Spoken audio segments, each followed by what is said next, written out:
Without saying goodbye, I was a lead engineer at a renewable energy startup working on high-stakes smart grid systems with global clients and impossible deadlines. When things broke, I was the one they called, but to my family I had always been background noise. We hadn't spoken since 2017. So when my phone lit up one quiet November evening in 2024 and I saw Aunt May on the screen, I froze. She was the only relative who still had my number. "Jasmine," she said gently when I answered, "your parents want you to come home for Christmas." I stared out the window of my Soho loft at the New York skyline glowing against the dark. "Now," I asked slowly, "after all this time," she hesitated, "they said it's important." The silence that followed filled with memories I thought I'd buried years ago. Growing up, I was the quiet one, the too serious girl always building things out of spare wires and broken electronics. My younger sister Lena was the shining one, pageant crowns, honor roll certificates, Dad's pride and joy. I still remembered sitting in a counselor's office when I was 14, the air cold but the voice kind. "Jasmine doesn't need more structure, doctor." Gao had said carefully, "She needs to be seen." My father laughed it off, "She just likes to keep to herself." But I knew the truth. Lena got ballet recitals and birthday parties. I got lectures about being difficult. On Lena's 18th birthday, she received a diamond necklace. On mine, I got a used tablet missing the charger. Christmas was always the same. Her gifts came wrapped in glossy paper. Mine felt like filler, yet now they were calling me back. And what they didn't know was that the quiet girl they once overlooked now ran a multinational renewable energy company with offices on 3 continents. I wouldn't be arriving empty-handed. But I definitely wouldn't arrive forgotten. Family gatherings had always been a battlefield disguised as dinner. Lena glided through them effortlessly, charming everyone in sight while I faded into the background like an extra chair. That was when I discovered code. It started with a crooked flyer on the counselor's corkboard, "Girls who code room 108 Wednesdays after school." I wandered in once out of curiosity and never left. For the first time, the world made sense, not the people in it but the systems behind it. Logic, structure, predictable outcomes. That tiny classroom became my sanctuary. We built computers from salvaged parts, stayed late debugging projects together. I coded my first mobile app on a shared desktop with a cracked screen. One afternoon, our advisor, Miss Baines, pulled me aside. "You don't have to shout to be heard," she told me quietly. "You just have to build something they can't ignore." By 18, I had my escape plan. Lena had already been accepted into a flashy marketing program in London, with our parents proudly paying every expense. That Christmas dinner in 2008 is still burned into my memory. My father raised his glass toward her. "To Lena, off to London to make her mark." Applause circled the table. My mother added with a stiff smile, "And Jasmine is considering some kind of tech path." Uncle Raymond laughed. "Well, there's always IT support. My office printers need help." Everyone laughed. Even my parents, but I didn't laugh, because I had already been accepted on a full scholarship to one of the best computer science programs in New York. Tuition, housing, living expenses. Everything covered. I packed quietly and left Toronto without fanfare. I worked nights at a noodle bar, graduated top of my class, and joined a climate tech company straight out of school. By 2021, I was leading product development on a $30 million smart grid initiative. The signing bonus alone was enough for the down payment on my Fort Greene brownstone, exposed brick walls, tall windows, a sunlit office nook, 2 subway stops from the Brooklyn Bridge. Earlier in December, I had thrown a casual housewarming party, no formal place settings. Just friends sitting on floor pillows, eating dumplings out of cartons and laughing about broken routers and broken hearts. My friend Ava raised her glass and grinned. "To Jasmine," she said. The girl they overlooked until she rewired her entire world. We clinked glasses and laughed. But part of me was already counting down the days, because in 1 week I would be flying back to Toronto. Not as the girl they dismissed, but as someone who had built her own name. The week before Christmas, I wrapped carefully chosen gifts in minimalist craft paper, boarded a flight to Pearson International, and rented a car for the drive through the neighborhood I hadn't seen in nearly 7 years. The house looked smaller than I remembered, paint fading, gutters sagging, the winter lawn a patchwork of snow and dead grass. I rang the doorbell, fingers cold but pulse steady. Footsteps approached. The door creaked open, my mother blinked in surprise. "Jasmine, you came." The hug she gave me was stiff.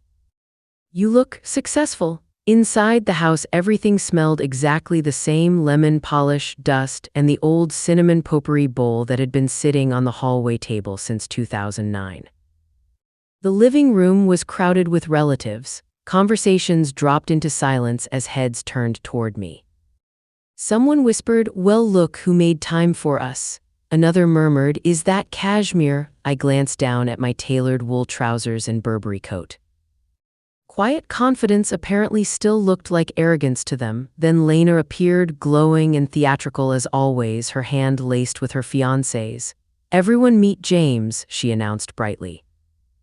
"My future husband." The room filled with approving murmurs. Then she rested a hand on her belly with a dramatic smile. "And yes," she added proudly, "we're expecting." Applause broke out instantly. My father beamed like the proud king of a perfect kingdom. Cameras came out. Someone opened champagne. I stood there watching the same familiar performance play out. Nothing had changed. Or at least that's what they thought. My mother finally turned back to me politely. "So Jasmine," she said, "what exactly have you been doing all these years?" Every face turned toward me again. Curious, skeptical, waiting for the quiet girl's small answer. I set my gifts on the coffee table, removed my coat, and smiled calmly. "Well," I said. "Mostly building energy infrastructure," my uncle chuckled. "Sounds technical." I nodded slightly. "It is. The company I founded designs smart grid systems for cities trying to transition to renewable energy." The room grew quieter. My father frowned slightly. "You founded it?" I met his eyes evenly. "Yes." Lena tilted her head, still smiling but with a hint of confusion now. "Like a startup?" I shrugged lightly. "It was. Now we operate in 14 countries." Someone coughed. My mother blinked. 14. I pulled out my phone and placed it on the table, opening a recent article. A headline filled the screen beside a photo of me standing in front of a wind farm installation. "Jasmine Lius Energy Company signs $2.4 billion global grid contract." The room went silent. Lena's fiancé leaned closer to read it. My father's expression shifted slowly from confusion to stunned disbelief. My mother looked between the phone and my face as if trying to reconcile two different versions of reality. "You run this," she whispered. I nodded once. Yes, for the first time in my life, no one had a joke ready. No one laughed. The quiet girl they once overlooked had walked back into the room carrying a future bigger than anything they had imagined. And Christmas dinner had only just begun. "We're expecting. Congratulations," I said with a polite nod. She smirked. "Still doing that tech thing?" "I am," I answered evenly. Of course he was, and of course I would be. The evening unfolded like a well-rehearsed play, each relative with their usual role. Aunt Teresa found me beside the wilting cheese board. "Lena is launching her own lifestyle brand," she beamed. "Such vision, and you're still in that tech stuff." "I develop energy software," I said simply. She tilted her head confused. "Oh, like electricity bills and things. Sounds practical."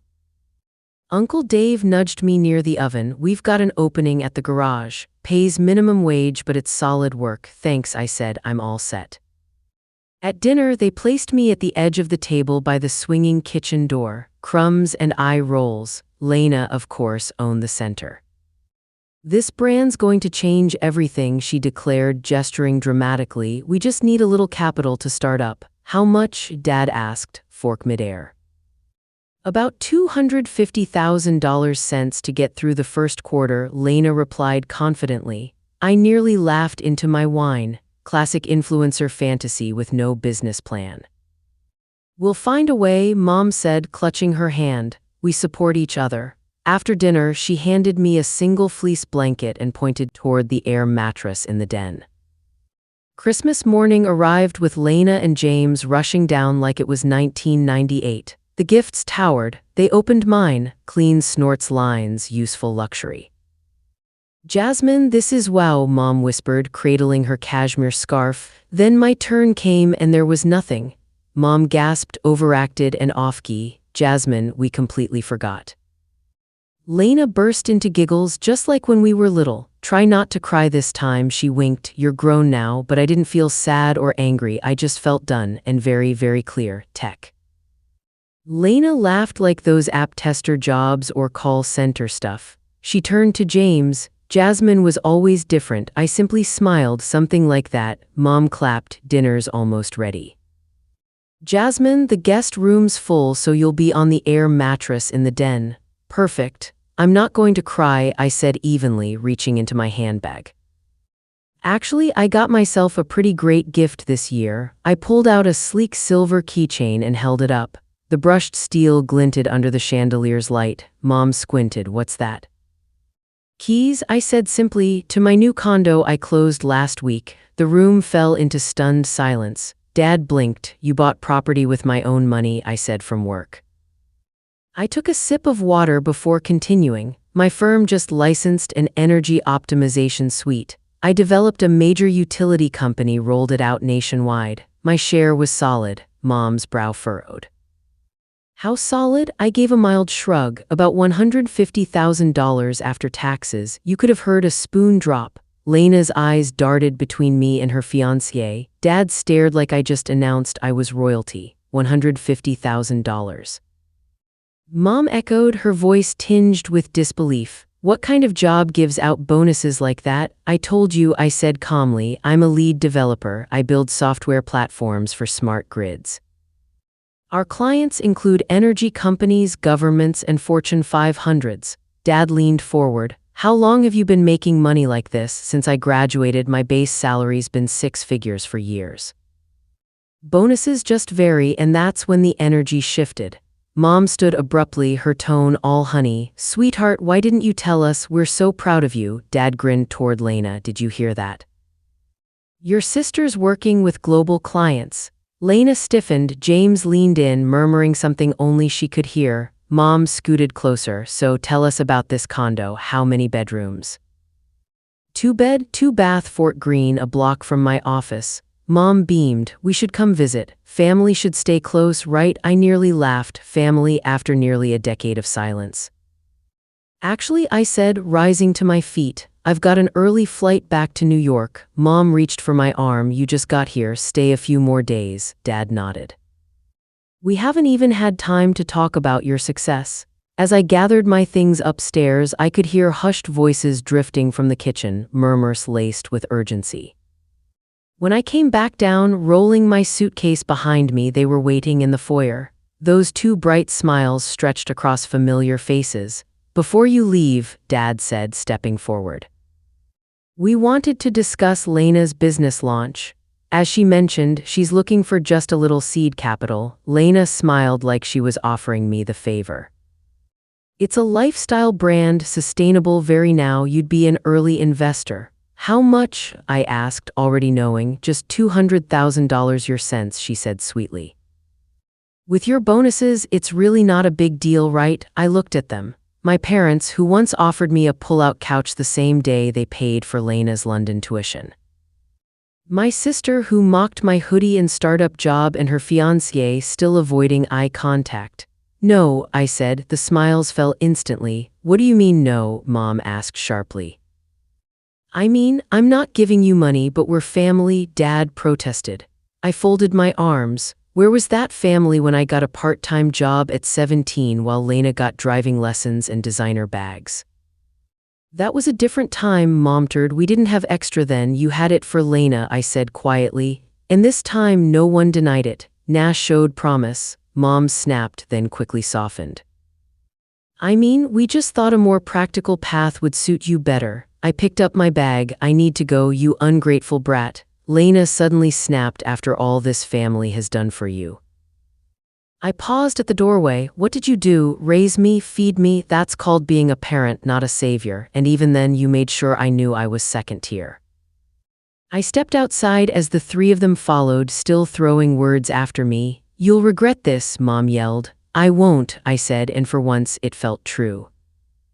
By the time I reached the highway back to the airport, my phone began to buzz. Calls, texts, guilt-laced paragraphs. I stopped at a gas station, sat in the car, and blocked them all. Back in Brooklyn, I poured a glass of wine and leaned on the railing of my Fort Greene balcony, watching the soft glow of the skyline wrap around me like a second skin.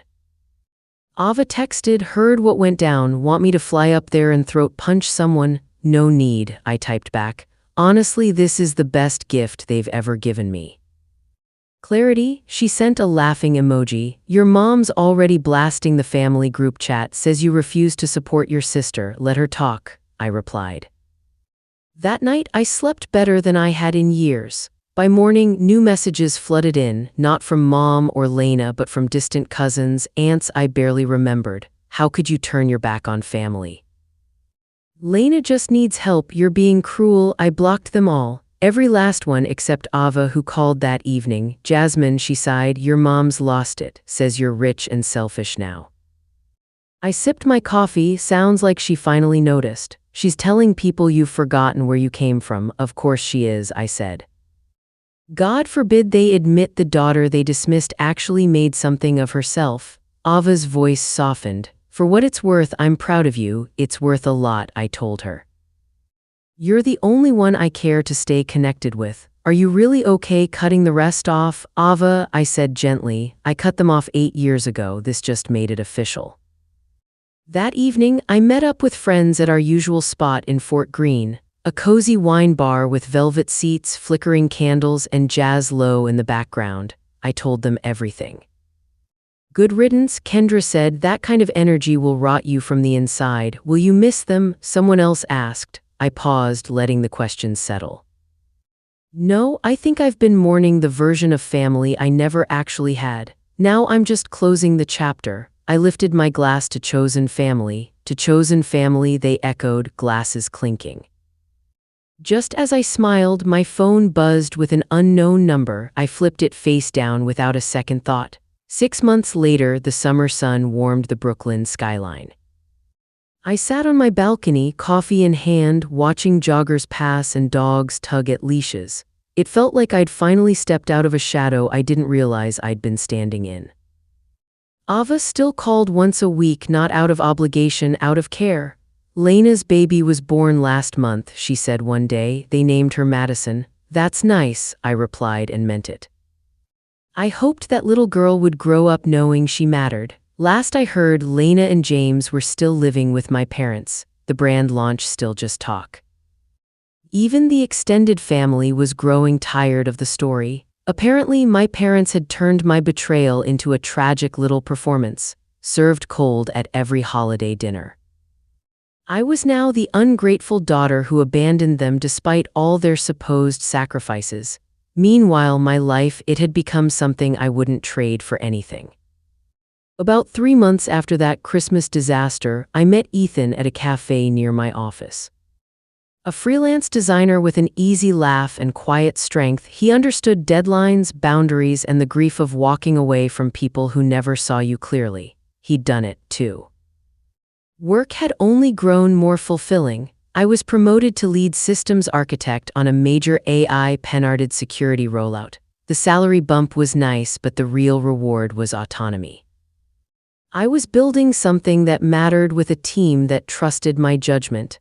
I had what I used to dream about from that creaky futon in the basement of my childhood home. Then about a month ago, Lena somehow found a way to reach my new number. Hey, Jasmine, she said with brittle cheer. Thought maybe we could reconnect. What do you need? Well, Madison should really meet her aunt and things are tight. The house needs repairs if you don't even know what I'm asking. Doesn't matter, she snapped. I hung up, blocked the number. Now, as I sit my morning coffee beside Ethan, I feel one thing, peace. They said I'd never have love, stability, or success. They were wrong. Life place, it's home. Finally, they still tried to reach me through distant cousins, old neighbors. My favorite was Aunt Rissy's voicemail. Family is forever, Jasmine, but I'd already walked away. I wasn't turning back. Ethan and I were planning a trip to Kyoto next month. Language lessons, shrine routes, ramen spots bookmarked. Ava message, your mom saw your post, said it figures. You'd rather travel than help family. Good, I replied. Maybe now she'll finally get it. I was just promoted to head of engineering, top-tier salary. My boss said, you earned this. We toasted with champagne. My phone buzzed again. Your mom thinks you're laundering money. I laughed. Let them rewrite the nar. I'm living mine. If you've ever felt invisible in your own, my advice, do we subscribe? Let's rise together.